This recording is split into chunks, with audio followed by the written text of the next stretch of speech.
Good evening, and welcome to More Moments with Jesus. To continue on with the reading of the Book of Enoch. And last session, we were up to chapter 10, and we read the first three sections of chapter 10, which is where God Almighty the Father gave his answer to the angels that were looking down upon heaven. Gabriel and the other angels were Michael, Gabriel, Raphael, Suriel, and Uriel. And they were wondering why God hadn't done anything about the situation. And then the Most High, the Great and the Holy One, spoke. And the first thing he said was to send, this name is Asayah-Yal-Ur, to the son of Lamech, saying, say to him in my name, conceal thyself. So he told the angels to send this other angel, I believe. I don't know who he was. That's his name, and I slaughtered it probably terribly, and he told the good angels, so to speak, were looking for an answer to go to the son of Lamech and tell him to conceal himself. Okay, now I'm going to start in line 4, where we left off. Now this is the Most High, the Great and Holy Ones. This is him speaking. Then explain to him the consumption which is about to take place, him being the son of Lamech. For all the earth shall perish. The waters of a deluge shall come over the whole earth, and all things which are in it shall be destroyed. And now teach him how he may escape, and how his seed may remain in all the earth. Again, the Lord said to Raphael, bind Azaziah hand and foot, and cast him into the darkness, and opening the desert, which is in Dunallah, cast him in there. Throw upon him hurled and pointed stones, covering him with darkness. There shall he remain forever. Cover his face, that he may not see the light.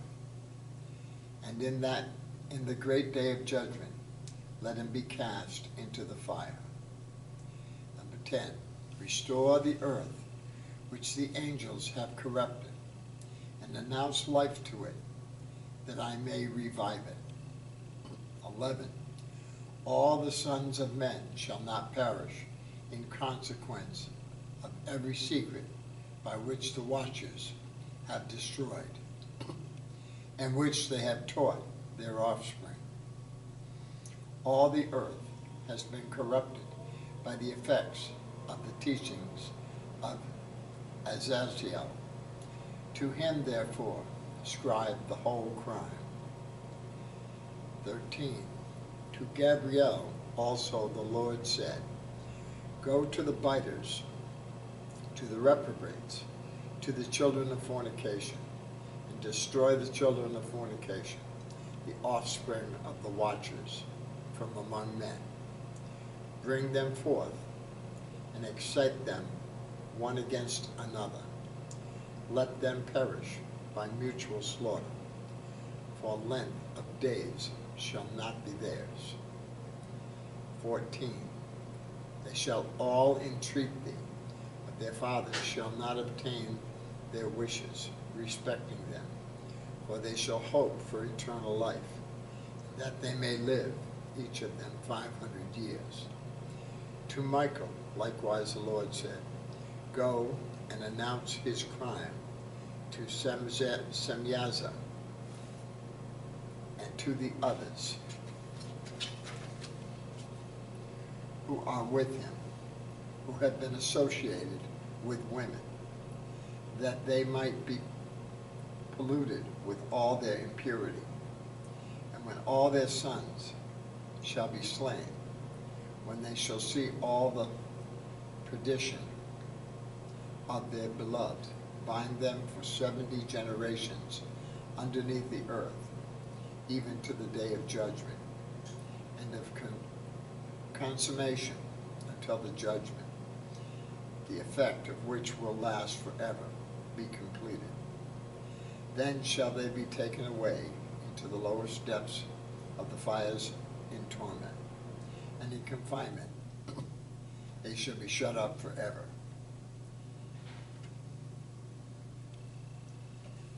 Immediately after this shall he, together with them, burn and perish. They shall be bound until the consummation of many generations. Destroy all the souls addicted to dalliance and the offspring of the watchers, for they have tyrannized over mankind. Let every oppressor perish from the face of the earth. Let every evil work be destroyed. The plant of righteousness and of rectitude appear, and its produce become a blessing. Righteousness and rectitude shall be forever planted with delight. And then shall all the saints give thanks and live until they have begotten 1,000 children, while the whole period of their youth and their Sabbaths shall be completed in peace. In those days all the earth shall be cultivated in righteousness. It shall be wholly planted with trees and filled with benediction. Every tree of delight shall be planted in it. In it shall vines be planted, and the vine which shall be planted in it shall yield fruit to satiety. Every seed which shall be sown in it shall produce for 1 measure 1,000, and 1 measure of olives shall produce 10 presses of oil.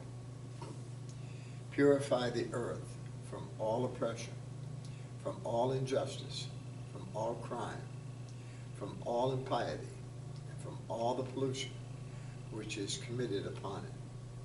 Exterminate them from the earth.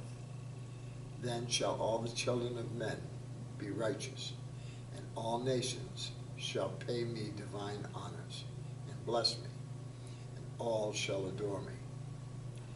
27. The earth shall be cleansed from all corruption, from every crime, from all punishment, and from all suffering. Neither will I again send a deluge upon it from generation to generation forever. In those days I will open the treasures of blessing which are in heaven, that I may cause them to descend upon earth and upon all the works and labor of man. Peace and iniquity, peace and iniquity shall associate with the sons of men all the days of the world, and in every generation of it. Equity, I think it is E-Q-U-I-T-E or I-T-Y. Some of these words I can't pronounce, and I apologize for that, but it's, this is something that hasn't been in any church I've ever been in. It's ever been read. So this is something new to me too. Okay, that was chapter 10. This is chapter 11. There is no chapter 11.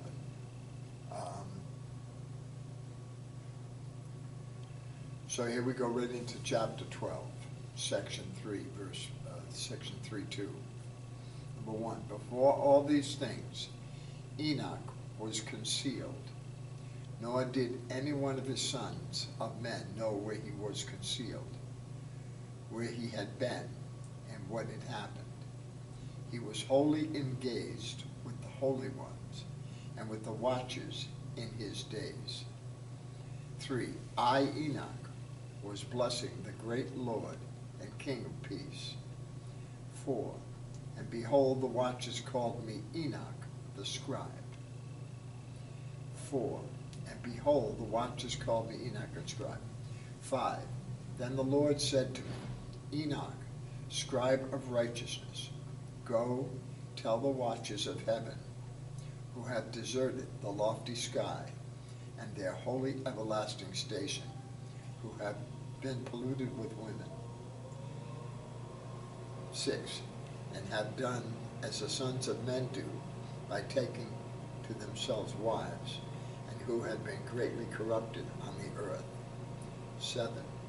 That on the earth they shall never obtain peace and remission of sin, for they shall not rejoice in their offspring.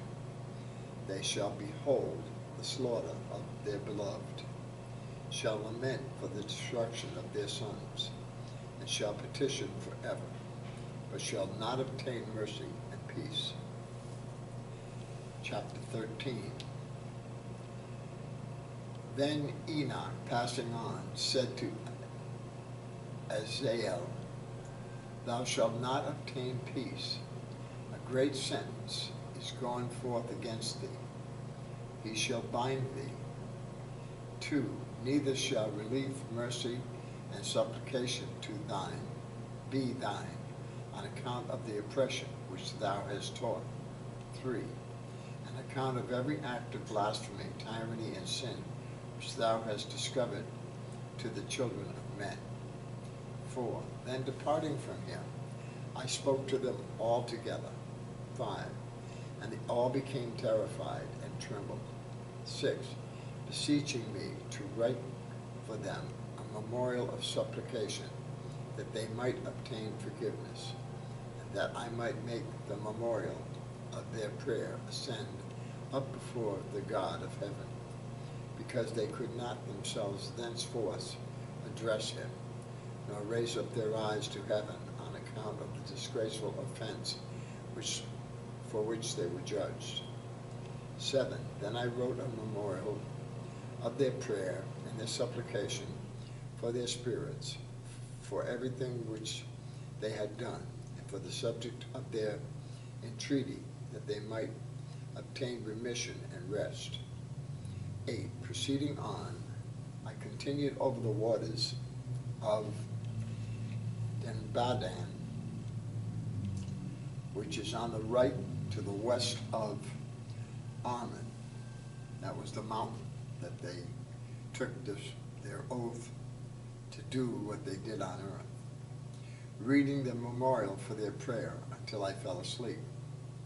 9. And behold, a dream came to me, and visions appeared above me.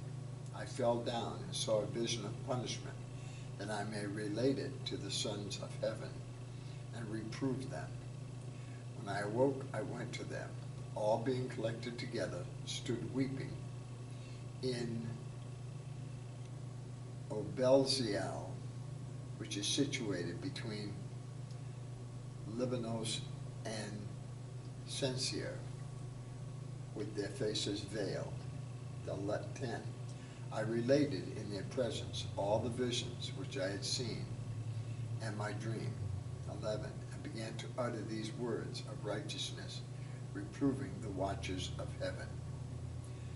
Chapter 14, I believe.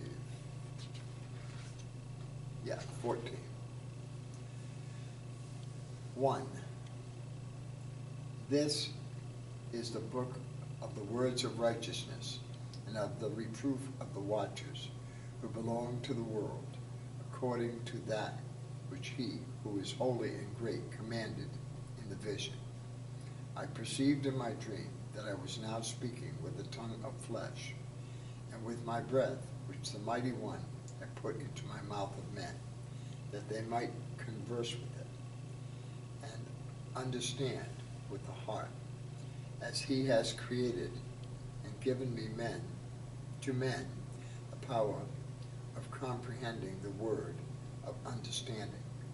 So he has created and given to me the power of reproving the watchers the offspring of heaven. I have written your petition, and in my vision it has been shown me that what you request will not be granted you as long as the world endures. Judgment has been passed upon you. Your request will not be granted you. For from this time forward, never shall you ascend into heaven. He has said that on the earth he will bind you as long as the world endures. 5. But before these things you shall behold the destruction of your beloved sons. You shall not possess them, but they shall fall before you by the sword. 6. Neither shall you entreat for them, nor for yourselves. 7. You shall weep and supplicate in silence the words of the book which I wrote. 8. A vision thus appeared to me. 9.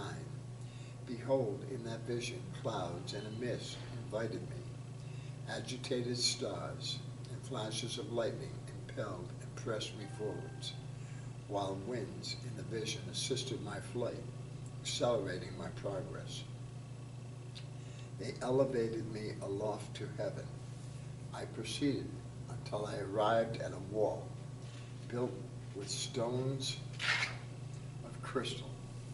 A vibrating flame surrounded it, which began to strike me with terror. 11. Into this vibrating flame I entered. 12. And drew nigh to a spacious habitation, built also with stones of crystal. Its walls too, as well as pavement, were formed with stones of crystal. And crystal likewise was the ground. Its roof had the appearance of agitated stars and flashes of lightning, and among them were the cherubim of fire in a stormy sky. A flame burned around its walls, and its portal blazed with fire. When I entered into this dwelling, it was hot as fire and cold as ice. No trace of delight or life was there. Terror overwhelmed me, and a fearful shaking seized me. 13. Violently agitated and trembling, I fell upon my face. In the vision I looked. 14. And behold, there was another habitation, more spacious than the former, every entrance to which was open before me, erected in the midst of a vibrating flame. 15. So greatly did it excel in all points, in glory, in magnificence, in magnitude, that it is impossible to describe to you either the splendor or the extent of it. 16. Its floor was on fire. Above were lightnings and agitated stars, while its roof exhibited a blazing fire. 17. Attentively I surveyed it, and saw that it contained an exalted throne. 18. The appearance of which was like that of frost, while its circumference resembled the orb of the brilliant sun. And there was the voice of the cherubim. From underneath this mighty throne, rivers of flaming fire issued. 20. To look upon it was impossible. 21. One great in glory sat upon it. 22. Whose robe was brighter than the sun and whiter than snow. 23. No angel was capable of penetrating to view the face of him, the glorious of the effulgent, nor could any mortal behold him. A fire was flaming around him. 24. A fire, also of great extent, continued to rise up before him, so that not one of those who surrounded him was capable of approaching him. Among the myriads of myriads who were there before him, to him holy consultation was needless. Yet did not the sanctified who were near him depart far from him, either by night or by day, nor were they removed from him. I also was so far advanced with a veil on my face and trembling.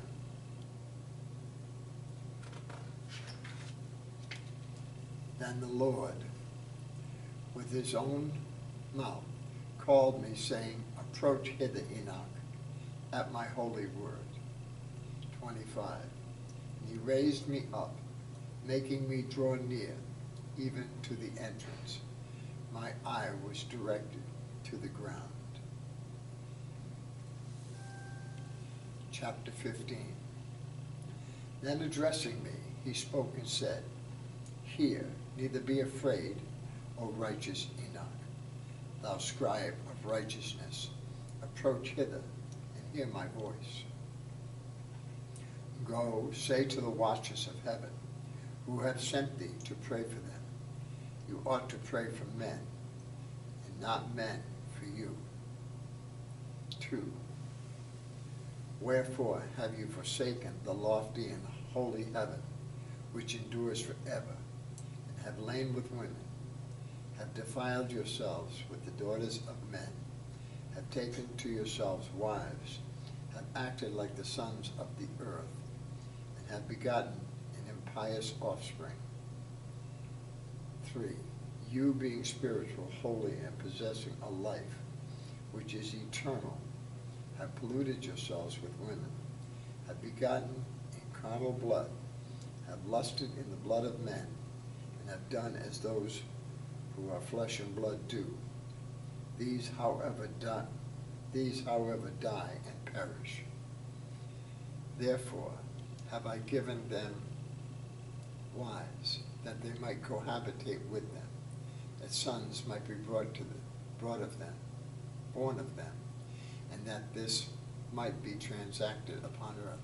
But you from the beginning were made spiritual, possessing a life which is eternal, and not subject to death forever. Therefore I made not wives for you, because being spiritual, your dwelling is in heaven. Now the giants, who have been born of spirit and of flesh, shall be called upon earth evil spirits, and on earth shall be their habitation. Evil spirits shall proceed from their flesh, because they were created from above. From the holy watchers was their beginning and primary foundation. Evil spirits, they shall be upon earth, and the spirits of the wicked shall they be called. The habitation of the spirits of evil shall be in heaven. The habitations of the spirits of heaven shall be in heaven, but upon earth shall be the habitation of terrestrial spirits who are born on earth. The spirits of the giants shall be like clouds, which shall oppress, corrupt, fall, contend, and bruise upon the earth. They shall call lamentation. No food shall they eat, and they shall be thirsty. They shall be concealed, and shall not rise up against the sons of men and against women, for they come forth during the days of slaughter and destruction. That's through chapter 15.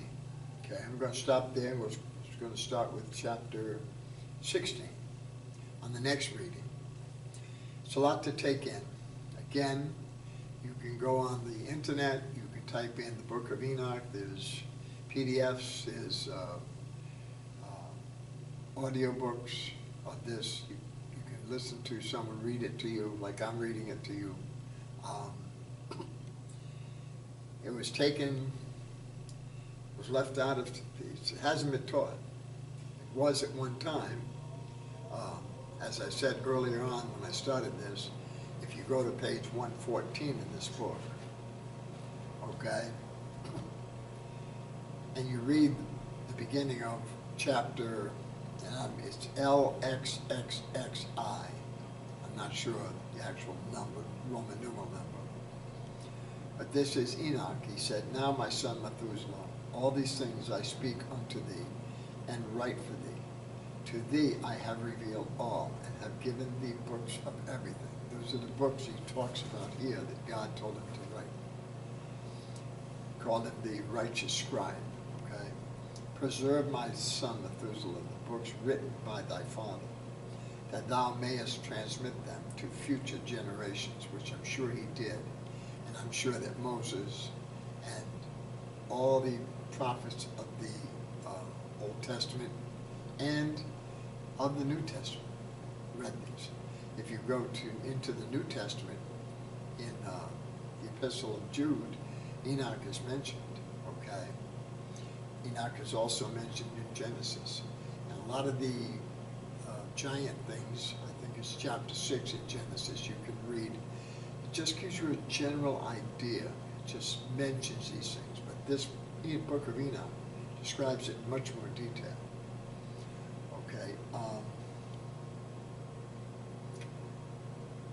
Then on 3 it says, wisdom have I given to thee, to thy children and thy posterity, which that they may transmit to their children for generations forever this wisdom in their thoughts, and that those who comprehend it may not slumber, but hear with their ears, that they may learn this wisdom and be deemed worthy of eating this wholesome food. Okay? So he wanted this book transmitted. Okay? He said that they may transmit to their children for generations, forever. So it would go on, which we would be if we are of the Adamic line. Okay? You'd have to, I don't know how we get to trace all that back, but still the point remains that this book was taken out. It was in the Bible, I believe it, at one point in time, back around the 1611, 1700s. And then some theologians or scholars or something decided that it was something that wasn't scripture. Yet, Enoch is mentioned in the scriptures we have today. So how can you be in the scriptures we call scriptural and a writing of yours not be called scriptural? Makes no sense at all. And it's tough because in any church I've ever been in, this was never talked about. And I talked to my sister one day, and she knew. Yeah, that was in the book. It was we were raised Catholic. Oh yeah, that was in the Catholic Bible at one time. And they took all the books of the Apocrypha, and they were in the middle section. There's more. They were all taken out, saying that they weren't scriptural. Some, I think, were left in for whatever reasons. Okay, theologians and man trying to think like God. Only God thinks like God, and that's where things get messed up, because we should let His will be done. His will's going to be done anyway. Really, that's the prayer Jesus gave us. You know, our Father who art in heaven, thy will be done. It's going to be done. Whether you pray that prayer or not, it's still going to be done. His will be done. And very interesting, back in the beginning of chapter 10, and you'd have to study through the book of Genesis, but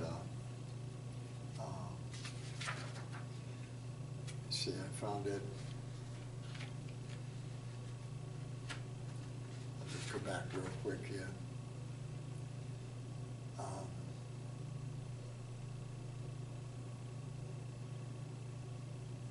Okay, he sent Arsael Ayal-Yurah to the son of Lamech. Now,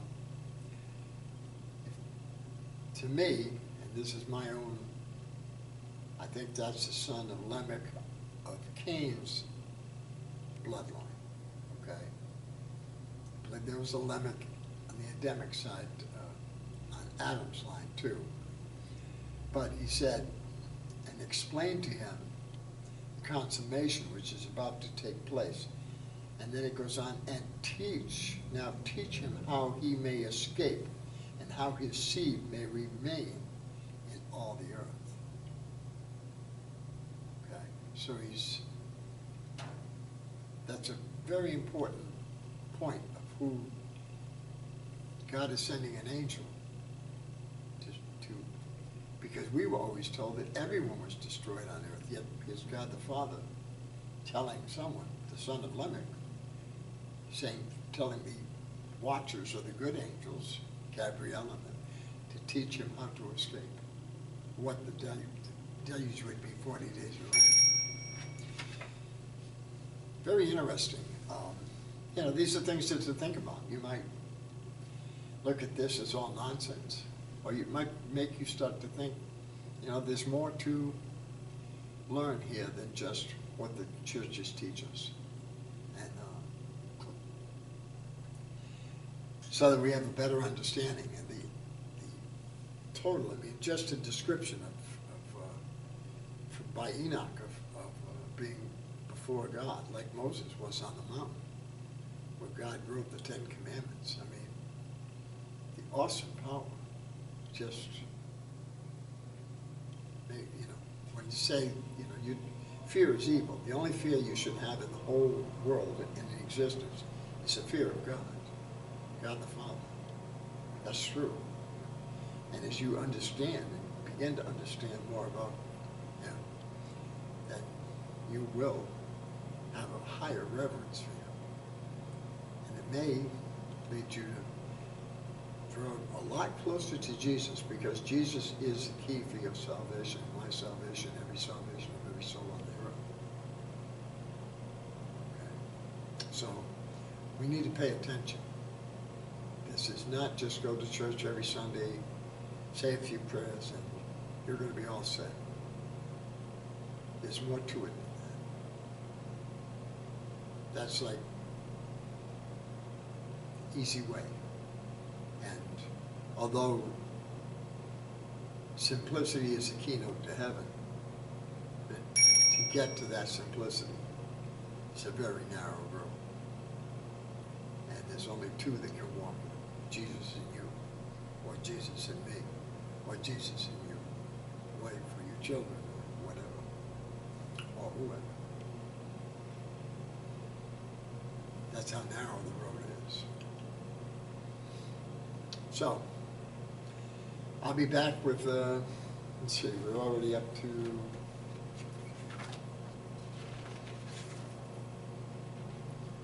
chapter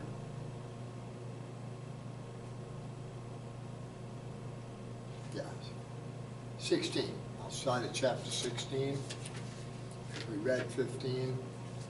And, you read these books, you can read this book, and then, now this is the second time I've read this, and I've already picked up some new little points. Every time you do something, you think about it to relate it to the earth. If you do a chore, and then you do the same chore again, you learn a little better way. You see something new. You learn a better way of doing things. Well, it's the same as reading scriptural material, although people say this isn't scriptural, or even your Bible or anything else. The more you read it, the more moments you take with Jesus. Like I have said, try to figure out how many moments. If one moment is a second, how many moments are there in a day? And in reality, how many of those moments did you sit with the Lord? Okay, really sit with the Lord. Talk to the Lord. Believe that you're talking to Him. He's sitting right with you, right beside you. Think about that. Not just say, oh, I believe, but say, I believe 100%. If I want an apple, Lord, I'd like an apple to eat. If you believe 100%, I believe that apple will come. It may not appear on the table. Somebody may be walking with it. Yeah, you got an apple. You want it? But it will come. Because you believed 100%. People in the Bible, all those stories, when they got cured, what? They believed 100%. Not 99.9. They believed 100%. That's what we all must do. So, have a great night. I'll see you next time. We'll read some more. And peace. Love you. Bye-bye.